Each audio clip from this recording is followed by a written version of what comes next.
خدا یسوع ناصری کے نام میں آپ سب کو سلام۔ آج ہم کہنوں کے نسب نامہ کے تعلق سے سیکھنے جا رہے ہیں۔ استثنا 32 باب میں سے آج ہم سیکھیں گے کہنوں کے نسب نامے پر غور کرتے ہوئے۔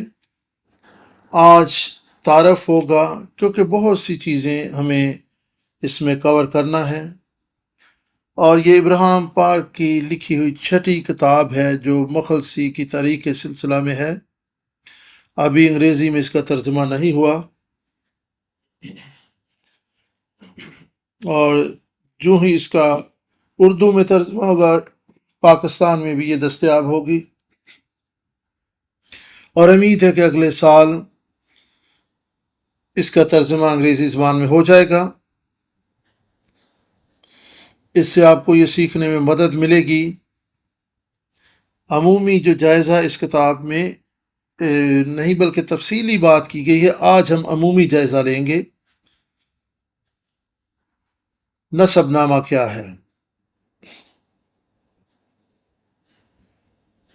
نسب نامہ کا مطالعہ جو ہے، اس کی اہمیت کیا، اور یہ کس طریقے سے کام کرتا ہے، اس کا کیا کام ہے، کیوں ہم نسب نامہ کا مطالعہ کرتے ہیں۔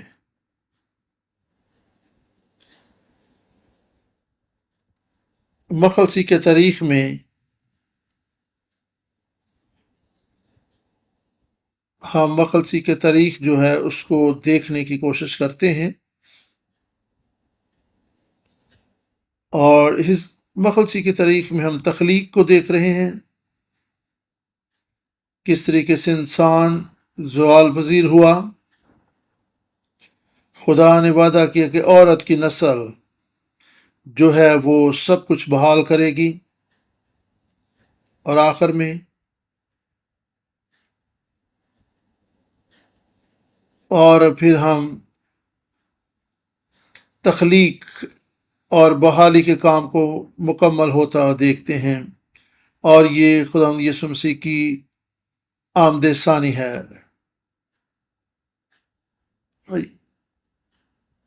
اور تخلیق سے بحالی تک میں مرکزی شخصیت خدا یسوع مسیح ہے۔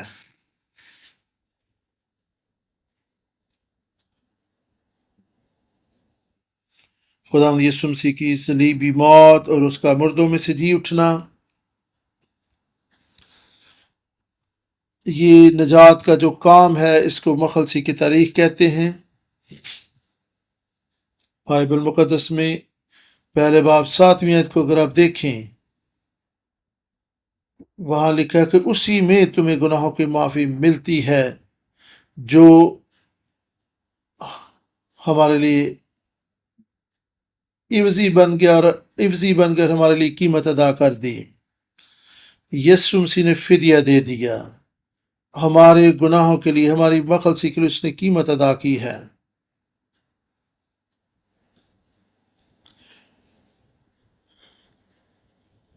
وہ پیدائش 3 باب 15 آیت میں جو وعدہ کیا گیا تھا عورت کی نسل کا، اس کی تکمیل ہوئی، اس نے ابلیس کے سر کو کچل دیا ہے۔ مخلصی کے طریق کا سارا کام جو ہے خدا یسوع مسیح کی صلیبی موت پر منحصر ہے، اور اب ہم خدا یسوع مسیح کی آمد ثانی کے منتظر ہیں۔ پہلا کرنتھیوں 15 باب 50 آیت سے 52 آیت تک 2 عام واقعات ہوں گے۔ جو مسیح یسوع میں مر چکے ہیں وہ زندہ ہوں گے، جو زندہ ہوں گے، جو پہلے سے زندہ ہوں گے، ابھی موت کا مزہ نہیں انہوں نے چکھا ہوگا۔ اگر ہم اس وقت زندہ ہوں گے تو پھر جو ہم بدل جائیں گے، ہم موت کو نہیں دیکھیں گے بلکہ ہم بدل جائیں گے، روحانی بدن ہمیں مل جائیں گے، تاکہ ہوا میں اڑ کر آسمان پر خدا یسوع مسیح کا استقبال کریں۔ یہ مخلصی کی تاریخ ہے،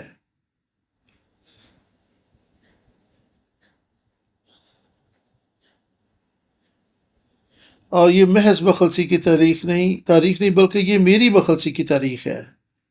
ہم یہاں پر کھڑے ہیں تخلیق، زوال اور پھر بحالی کے وعدہ کے درمیان. اور آپ یہاں پر ہیں.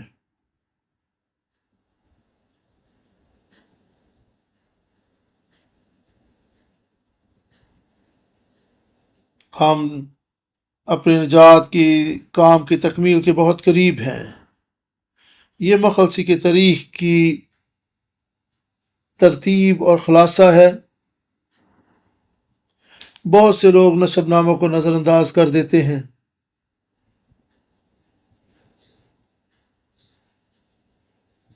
یہ نسب نامہ مخلصی کی تاریخ کے وسیع کام کا خلاصہ ہے. یہ اس کو ایسے ہی جیسے سمندر کو کوزے میں بند کر دیا جائے.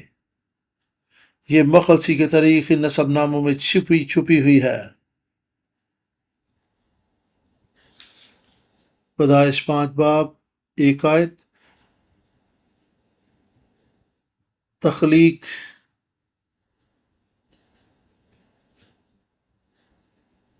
پیدائش کی کتاب جو ہے یہ تخلیقات کی کتاب ہے. اس میں مختلف چیزوں کو مارز وجود میں آتے ہوئے ہم دیکھتے ہیں.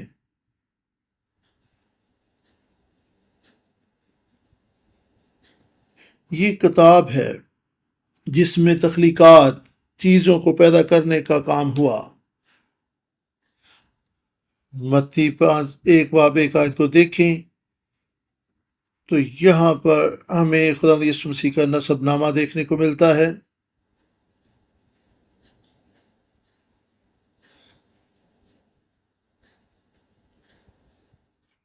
بائبل بیبلوس اور ایرولوس. بیبلوس کا مطلب ہے اور یہ عبرانی میں لکھا ہوا نسب ناموں کی کتاب. مخلصی کی تاریخ کا وسیع کام ان نسب ناموں میں مختصر بیان کیا گیا ہے اور ان کے پیچھے تاریخ چھپی ہوئی ہے.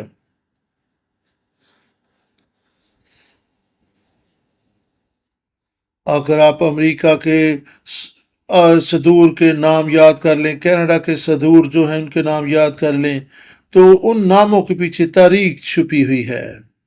آپ دیکھیں گے کہ کس دور میں فلاں صدر ہوا، کس دور میں فلاں صدر وفات پا گیا، لیکن ان کے پیچھے ایک تاریخ چھپی ہوئی ہے. یہ نام، یہ اعداد و شمار جو بائبل مقدس میں نسب ناموں کی صورت میں ہے، اپنے اندر ایک تاریخ سموئے ہوئے ہیں.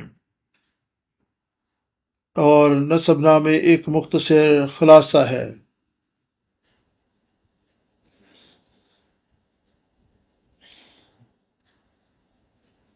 کیوں ہمیں نسب نامہ کو پڑھنے کی ضرورت ہے؟ سردار کاہن کے نسب نامہ کو کیوں ہم نے پڑھنا ہے؟ یہ خدا کا حکم ہے، اس لیے ہم نسب نامہ کو پڑھتے ہیں. ہم خدا کی تابعداری کرتے ہیں. خدا ہمیں حکم دیتا ہے کہ ہم نسب نامہ کو پڑھیں.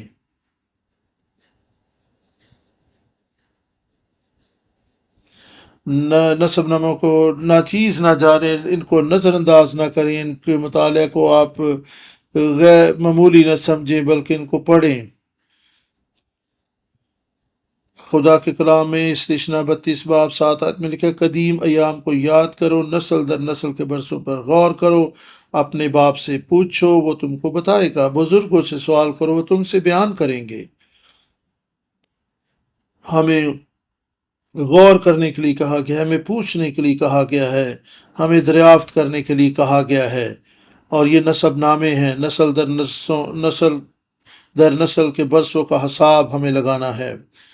اور یہ بہت ہی اہم مطالعہ ہے جس پر ہمیں غور کرنے کی ضرورت ہے.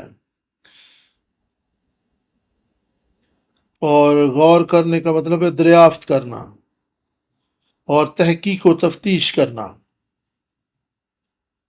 یہ خدا کا حکم ہے، یہ خدا کا حکم ہے.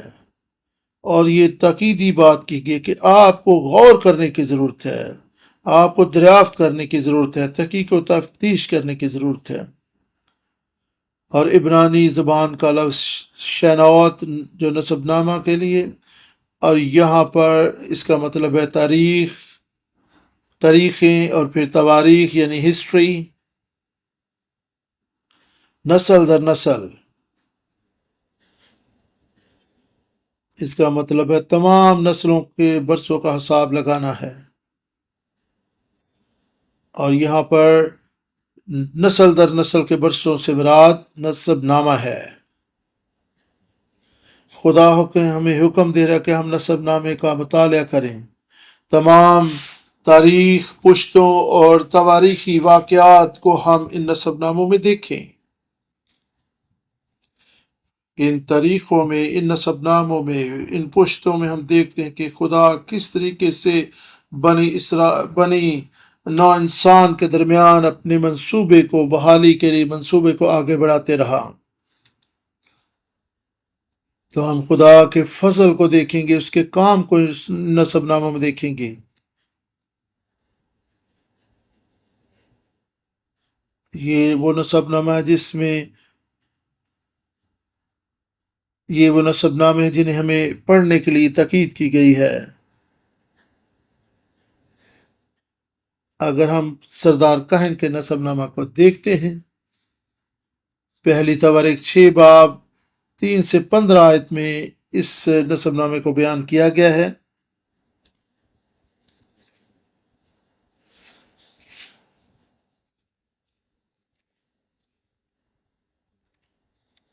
اگر آپ آدم کی تاریخ کو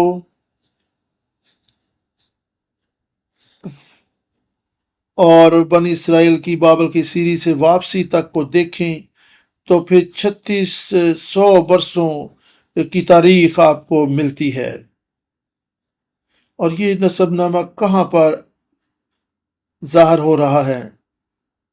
70 برس کی بابل میں سیری کے بعد جب وہ واپس آئے، آدم سے اس وقت تک 36 برسوں کی تاریخ آپ کو یہاں دیکھنے کو ملتی ہے نسب ناموں میں۔ عزرا نے پرانے عہد نامہ کو یکجا کیا، اور اس نے نسب نامہ کو بھی وہاں پہ یکجا کیا ہے، عزرا جس نے تواریخ کی کتاب کو لکھی ہے۔ اور یہ وہ مقصد تھا جو خدا نے انہیں دیا تھا۔ اور پیدائش 3 باب 15 آیت میں عورت کی نسل کا جو وعدہ دیا گیا تھا، وہ وعدہ ہمیں آگے بڑھتا اور نظر آتا ہے، جو مسیح یسوع کے وسیلہ سے پورا ہونا تھا۔ اور 70 برسوں کے بعد یہ نسب نامہ مرتب کیا گیا عزرا کاہن کے وسیلہ سے۔ نافرمانی کے سبب سے بنی اسرائیل بابل کے سیری میں چلے گئے، اور خدا نے انہیں سیری میں بھیج دیا، اور 70 برس کے سیری کے بعد وہ خدا کے وعدہ کے مطابق واپس آئے، وہ وعدہ کی سرزمین میں واپس آئے۔ اور یہ نسب نامہ اس بات کا ثبوت ہے کہ مخلصی کی تاریخ جو ہے وہ آگے بڑھتی رہی، اس میں نشیب و فراز آئے، لیکن اپنے مقررہ وقت پر یہ خدا کا کام آگے بڑھتا رہا۔ اس لیے بہت ضروری ہے کہ ہم ان نسب ناموں کا مطالعہ کریں۔ اور لاوی کا قبیلہ جو کہ سردار کاہن کا قبیلہ تھا، اور پھر یہودا کا قبیلہ، سردار کاہن کے نسب نامہ کے وسیلہ سے ہم سمجھتے ہیں کہ روحانی عالم کو ہم جانچتے اور پرکھتے ہیں۔ سردار کاہن جو ہے وہ خدا کے حضور پرستش، ستائش اور قربانی گزرانے کے ذمہ دار ہوتے تھے، اور ہمیں خدا کے پہلوٹے اور اس دنیا کے بہاؤ کو دیکھنے کی توفیق ملتی ہے۔ اسی لیے ہمیں تواریخ میں موجود نسب نامے کو بھی دیکھنا اور سمجھنا ہے۔ بہت ضروری ہے کہ ہم تواریخ کی کتاب میں اس نسب نامہ کو دیکھیں جو 6 باب میں موجود ہے۔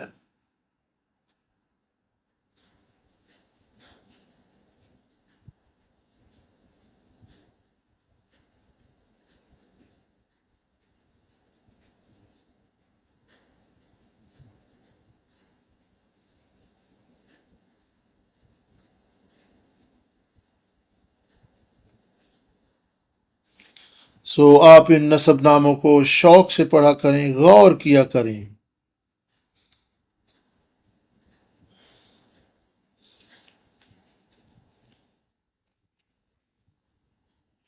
رومیو 11 باب کے مطابق جب خدا ہمیں بلاتا ہے تو وہ ہم سے دستبردار نہیں ہوتا۔ رومیو 11:29 میں خدا کے کلام میں لکھا ہے، اس لیے کہ خدا کی نعمتیں بلاوے لا تبدیل ہیں۔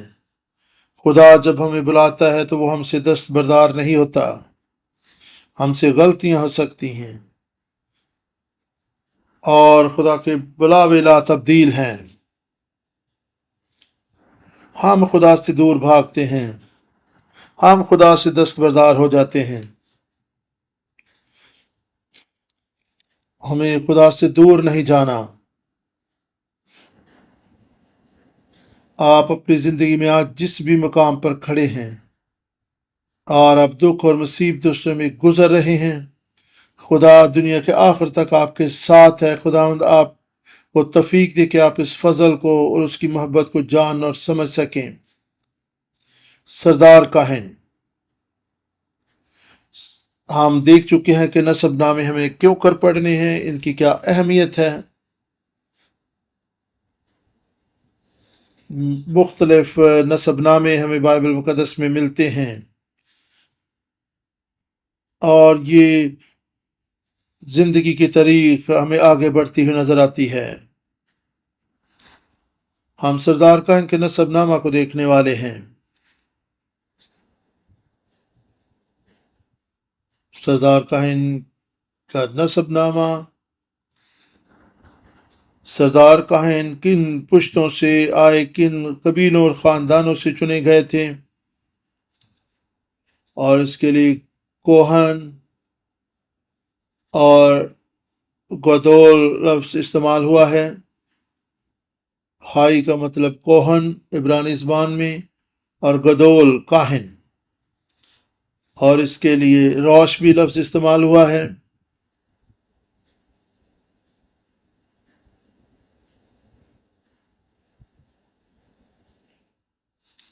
اور اس کا مطلب ہے عظیم کاہن، یعنی کاہنوں کا کاہن، قابل احترام کاہن، دوسرے کاہنوں سے ممتاز کاہن۔ روش کا مطلب ہے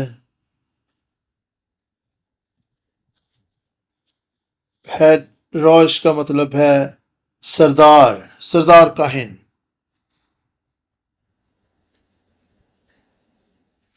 نمائندگی کرنے والا کاہن۔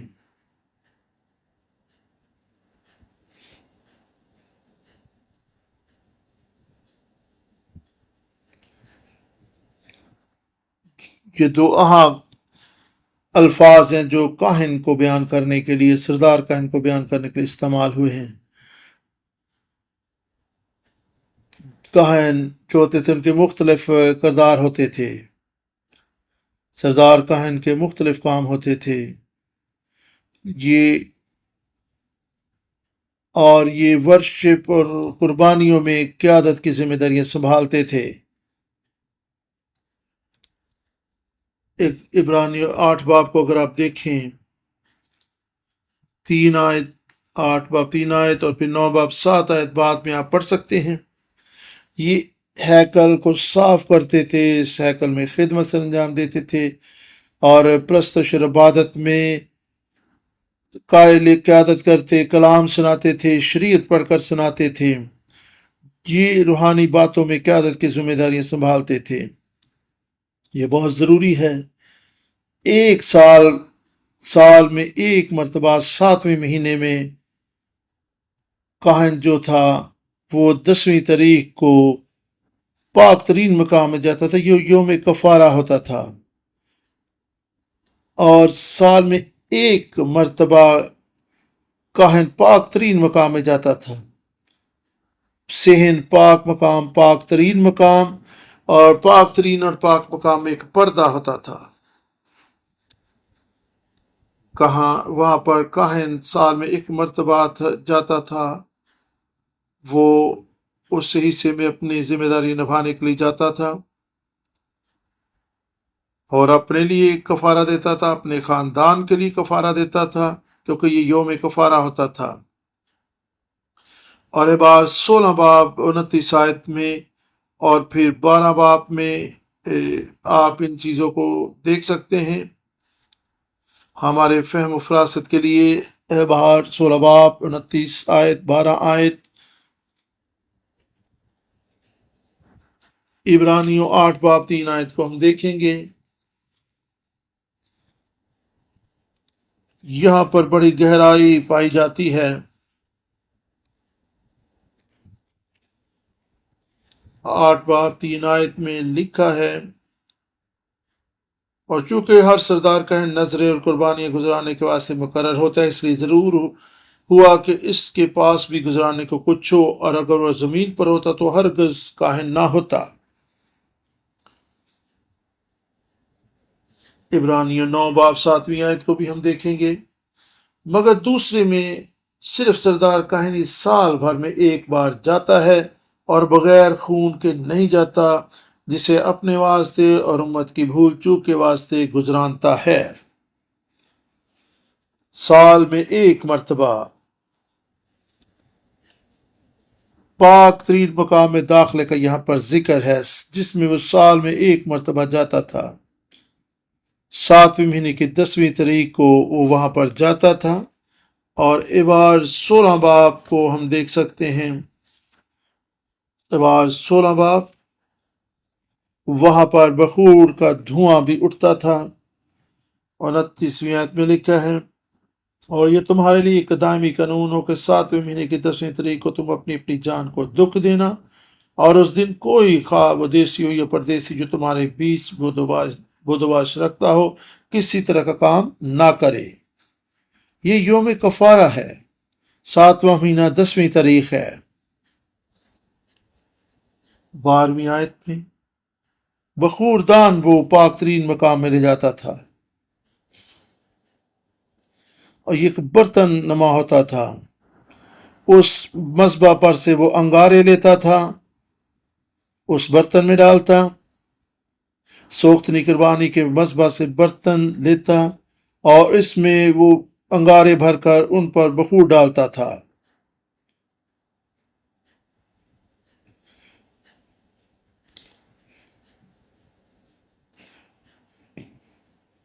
سوختنی قربانی سے انگارے اٹھا کر بخور دان میں ڈالتا اور اس پر بخور ڈالتا تو یہ دھواں اٹھنا شروع ہو جاتا تھا، وہ پاک ترین مقام میں داخل ہوتا تھا۔ یہ بڑی دلچسپی کی بات ہے، یہ منظر کیسا ہوگا۔ اب 16 باب 29ویں آیت میں لکھا ہے، اور خدا کے کلام میں ہم پڑھتے ہیں کہ اس کو بتایا گیا تھا کہ وہ بخور دان میں آگ بھرے اور وہاں پر پاک ترین مقام میں بخور کے ساتھ لے جائے۔ صحن ہوتا تھا، قربان گاہ، اور پھر پیتل کا حوض، اور پھر پاک ترین مقام، اور پھر پاک ترین مقام، اور پاک مقام اور پاک ترین مقام کے درمیان ایک پردہ ہوتا تھا۔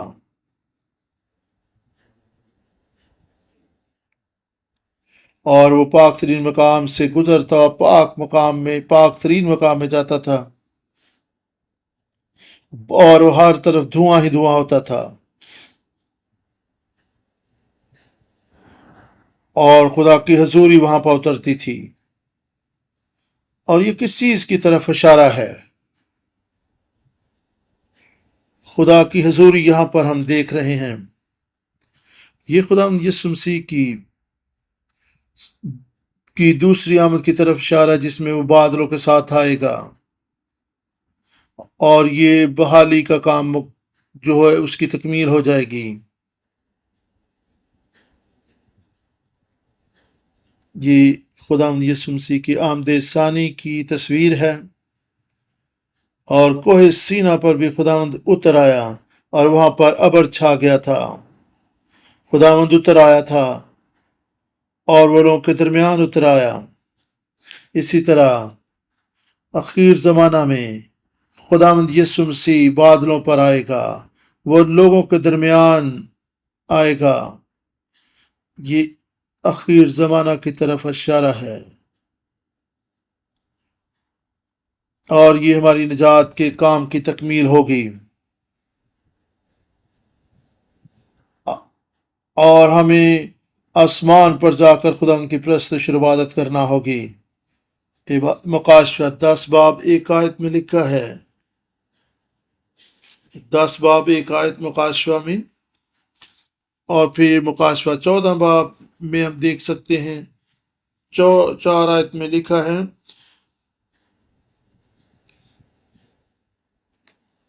جب یہ کاہن بخور دان کو لے کر پاک ترین مقام میں جاتا تھا، اور یہ ابدی کفارہ کی طرف اشارہ ہے جو بنی انسان کے لیے دیا گیا۔ خداوند بادلوں کے ساتھ آئے گا۔ خداوند ہمیں فضل دے کہ ہم آمد ثانی کے لیے تیار ہو سکیں، ہم ہوشیار اور بیدار رہیں تاکہ ہوا میں اڑ کر اس کا استقبال کر سکیں۔ ہمیں مسیح یسوع کی حقیقی دلہن بننا ہے، پاک دلہن بننا ہے۔ آمین۔ کاہن پرستش عبادت میں قیادت کرتے تھے، رہنمائی کرتے تھے، اور قربانیاں گزرانے میں بھی اپنا کردار ادا کرتے تھے۔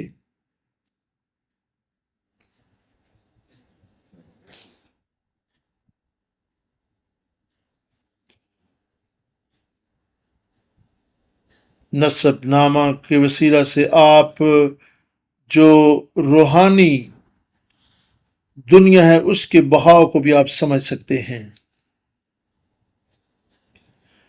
ہارون پہلا سردار کاہن تھا،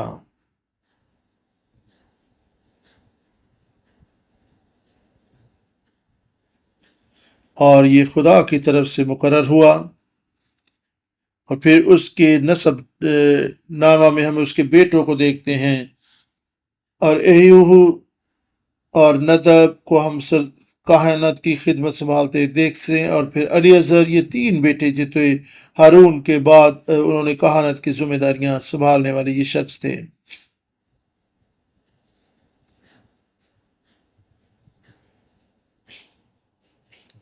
ابیہو نے ہارون کاہن کے بعد کہانت کی ذمہ داری سنبھالنی تھی، اور ندب ابیہو نے کہانت کی ذمہ داری کو پورے طور پر کلام کے مطابق نہ نبھایا، اور آگ نکلی اور ان کو بھسم کر دیا۔ اور پھر الیعزر اور ایتمر کاہن کے یہ 2 بیٹے، اب انہیں ہارون کاہن کی جگہ پر کہانت کی ذمہ داریاں سنبھالنی تھی۔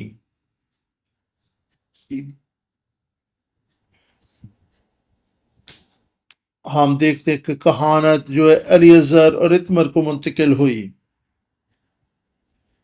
اور یہ ایتمر بھی کاہن تھا، اور سردار کاہن جو تھا وہ الیعزر تھا، اور خدا کا مسا الیعزر سے، الیعزر کاہن سردار کاہن تھا،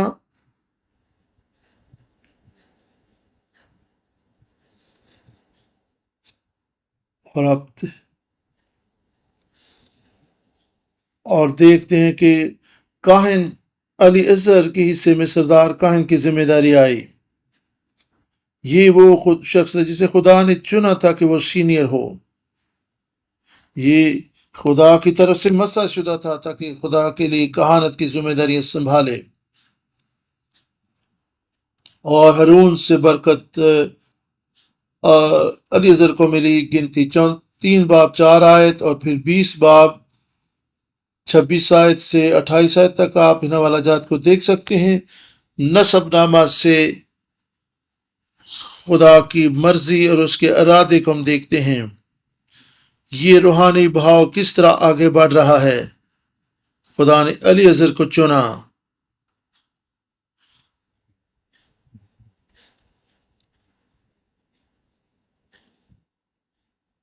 اور پھر ہم الیعزر کے بعد آنے والے کاہنوں کو بھی دیکھیں گے۔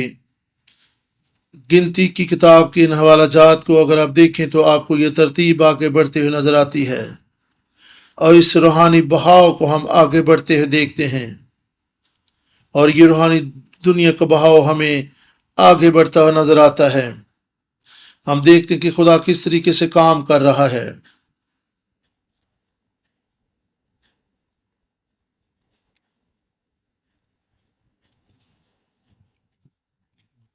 گنتی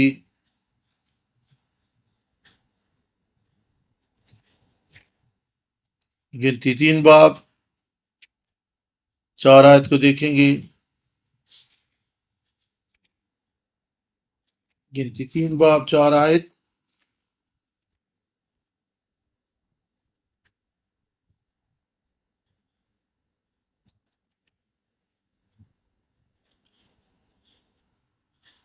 اور نجد عربی ہو تو جب انہوں نے دشت سینہ میں خدا کے زور اوپری آگ گزرانی تب ہی خدا کے سامنے مر گئے،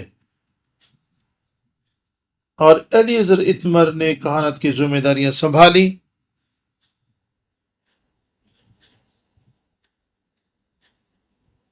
20 باب 26 آیت کو ہم دیکھتے ہیں۔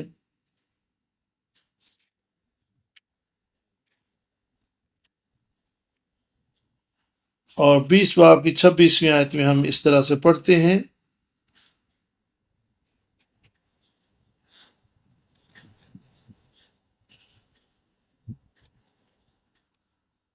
اور ہارون کے لباس کو اتار کر اس کے بیٹے الیعزر کو پہنا دیا، کیونکہ ہارون وہیں وفات پا کر اپنے لوگوں میں جا ملے گا۔ اور موسیٰ نے خدا کے حکم کے مطابق عمل کیا، اور ساری جماعت کی آنکھوں کے سامنے کوہ ہور پر چڑھ گئے۔ یہاں پر ہم دیکھتے ہیں کہ کہانت کس طریقے سے الیعزر کو منتقل ہوئی۔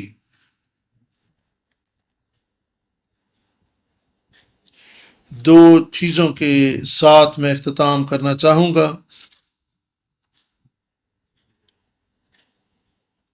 اور پرانے عہد نامے کا سردار کہن آنے والے دور میں مسیح یسو یعنی ابدی سردار کہن کی طرف اشارہ ہے۔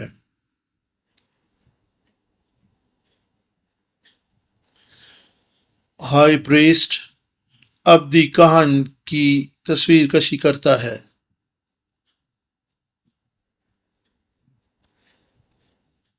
اور جو ملک صدق کی طرز کا کاہن ہے، اور وہ خدا یسوع مسیح ہے۔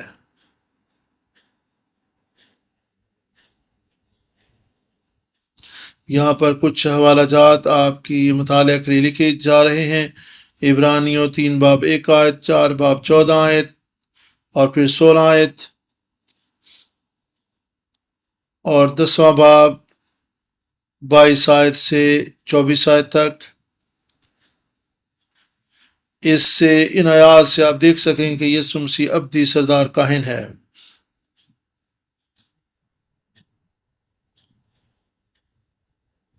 اب ہم خدا کے کاہن ہیں۔ ابدی کاہن تو یسوع ہے، لیکن ہم بھی کاہن ہیں۔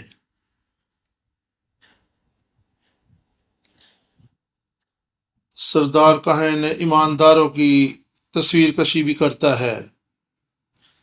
پطرس 2 باب 5 آیت میں لکھا کہ ہم شاہی کہنے کا فرقہ اور مقدس قوم ہے، تاکہ خدا کے حضور میں قربانیاں گزرانے۔ ہم بادشاہت میں کاہن ہیں۔ مکاشفہ 1 باب 6 آیت، ہم خدا کی بادشاہی ہیں۔ آخر زمانہ میں ہمیں کہانت کی خدمت کے لیے بلایا گیا تھا کہ ہم خدا کے حضور میں قربانیاں، حمد و ثنا کی قربانیاں گزرانے، خدا کی پرستش اور عبادت کریں۔ سردار کاہن کے وسیلہ سے ہم دیکھتے ہیں کہ یہاں پر پاکیزگی اور خدا کی قدوسیت اور حلویت دیکھنے کو ملتی ہے، اور کاہن رہنمائی کرتا تھا کہ وہاں پر لوگ خدا کی پرستش اور عبادت کریں اور قربانیاں گزرانے۔ ان حوالہ جات کو آپ ضرور پڑھیں۔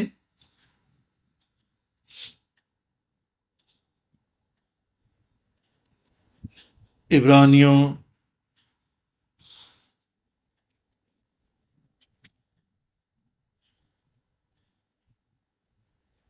اور ہمیں اپنی بلاہٹ کو دیکھنا ہے اور یسوع مسیح کو تکنا ہے جو ہمارا ابدی سردار کاہن ہے، اور ہمارا ایسا سردار کاہن ہے جو آسمانی مقام تک کبریا کی دہنی ہاتھ جا بیٹھا ہے۔ عبرانیوں 4:16 کو بھی آپ نوٹ کر لیں۔ عبرانیوں 4:16 میں ہمارا ایسا سردار کاہن نہیں ہے جو ہماری کمزوریوں میں مدد نہ کر سکے، اور وہ ہماری طرح ہر طرح کے دکھوں میں سے گزرا۔ وہ بشر تھا، وہ انسان تھا، وہ انسانی کمزوریوں سے واقف ہے۔ وہ خدا اور انسان کے بیچ میں درمیانی بن گیا۔ یسوع ہمارا ابدی سردار کاہن ہے۔ اس نے زندہ خدا تک راہ ہموار کر دی ہے۔ ہمیں ایسی زندگی بسر کرنی ہے تاکہ ہم خدا کے قریب تر ہوتے چلے جائیں۔ دعا کے وسیلہ سے، پرستش کے وسیلہ سے زندہ قربانی خدا کے حضور گزرانے، کامل قربانیاں، زندہ اور پاک قربانی خدا کے حضور گزرانے، اور اپنے بدن کو زندہ اور پاک قربانی کے طور پر خداوند کے حضور میں پیش کر دیں۔ اور یہی وہ بات ہے عبرانیوں 12 باب میں مقدس پولس رسول نے مقدسوں کو لکھی۔ ہم وہ کاہن ہیں جنہیں خدا کے حضور میں قربانیاں گزرانے کے لیے بلایا گیا ہے۔ میری دعا ہے کہ آپ کی کلیسیا، خدا کے مقدس لوگ کہانت کی ذمہ داری کو اچھے طریقے سے نبھا سکیں۔ ہم خدا کی پرستش اور عبادت کریں تاکہ ہم کاہنوں کا ایک ایسا فرقہ بن جائیں جو خدا کے حضور میں قربانیاں گزرانے والے ہوں۔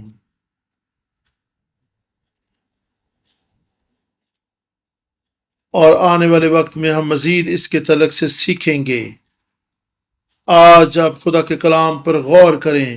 آپ کاہن ہیں، آپ پاک ہونے کے لیے بلائے گئے ہیں۔ آپ کی ذمہ داری خدا کے حضور میں پرستش اور ستائش کی قربانیاں گزرانے میں لوگوں کی قیادت کرنی ہے۔ آپ بلائے گئے ہیں اور خدا کے بلاوے لا تبدیل ہیں۔ خداوند نے آپ کو بلایا ہے تاکہ آپ اس کے لیے پاک بنے رہیں، اور اس سردار کاہنوں کے نسب نامہ میں خداوند یسوع مسیح کو دیکھیں، اور یسوع ہمارا ابدی سردار کاہن ہے، اور ہم بھی کاہن ہونے کے لیے بلائے گئے ہیں۔ اور خداوند کے کلام کی بنیادی جو آج ہم نے سنا اور سیکھا ہے، دوسروں کے سامنے بھی کریں تاکہ وہ پہچانیں کہ آپ مسیح یسوع میں جو ابدی کاہن ہے، آپ بھی کاہن ٹھہرائے جا چکے ہیں، تاکہ آپ پرستش اور عبادت میں لوگوں کی قیادت کر سکیں، لوگوں کو تعلیم دے سکیں، اور خدا کی حضوری میں جا کر دوسرے لوگوں کے لیے آپ کھڑے ہو سکیں، جس طریقے سے کاہن دوسرے لوگوں کے لیے قربانیاں گزرانتے اور ان کے لیے خدا کے حضور چاہتے تھے۔ خدا ہمیں فضل دے کہ ہم زندہ اور پاک قربانیاں بن جائیں، جو خدا کے حضور میں مقبول ٹھہریں، اور ہم خدا ان کی حضوری میں مقبول ٹھہریں، اور خدا کی حضوری میں اور ابدی کفارہ جب دیا جا چکا ہے تو آپ آسمانی مقاموں کی طرف رواں دواں ہیں۔ خدا آپ کو برکت دے۔ آئے ہم دعا کریں۔ آسمانی باپ، ہم تیری شکر گزاری کرتے ہیں اس وقت کے لیے جس میں تو نے ہمیں نسب نامہ کے وسیلہ سے سکھایا، تاکہ ہم مخلصی کی تاریخ میں نسب ناموں کی اہمیت کو جان سکیں کہ ہمیں کس طریقے سے ان نسب ناموں کو پڑھنا ہے، اور خدا مخلصی کی تاریخ کو خدا ان نسب ناموں میں دیکھنا ہے۔ خدا تیرا شکر ہو۔ او خدا بطور کلیسیا ہم تیرے لیے پاک ہوں، کہانت کی ذمہ داریاں نبھا سکیں، تجھ میں تیرے لیے خدا خدمت سر انجام دیتے رہیں، اور خدا ہمارے بدن زندہ اور پاک قربانیاں بن جائیں، ہم حمد و ثنا کی قربانیاں تیرے حضور میں گزران سکیں۔ خدا مصیبتوں کے دور میں بھی ہم ثابت قدم اور قائم رہ سکیں۔ او خدا کبھی بھی دستبردار نہ ہو، کیونکہ تیرے بلاوے لا تبدیل ہیں۔ خدا ہماری رہنمائی کر تاکہ ہم تکمیل کی طرف آگے بڑھتے چلے جائیں، اور خدا تیرے نام کو عزت اور جلال دیتے رہیں۔ خدا یسوع ناصری کے نام میں